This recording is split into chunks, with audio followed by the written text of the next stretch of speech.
শুনলাম তোর দোকানে চুরি হয়েছে, তো কি করে হলো আর পুলিশ কি বলছে? আর বলো না দাদা, আমি পুরো শেষ। কাল রাতে শাটার আর লকার ভেঙে চোর সব সোনা নিয়ে গেছে। এত টাকার ক্ষতি কিভাবে সামলাবো কিছুই বুঝে উঠতে পারছি না। পুলিশ চেষ্টা করছে, কিন্তু জানি না কি হবে।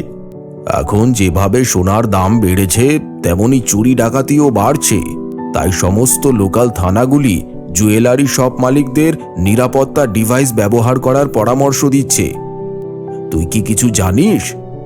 থানা থেকে বলেছিল, কিন্তু অত গুরুত্ব দিইনি।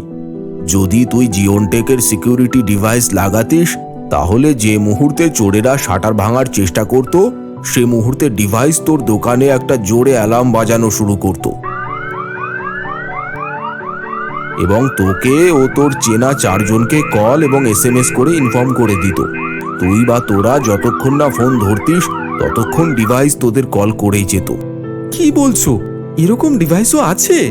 হ্যাঁ, তাই তো আমার একমাত্র ভরসা জিওনটেক।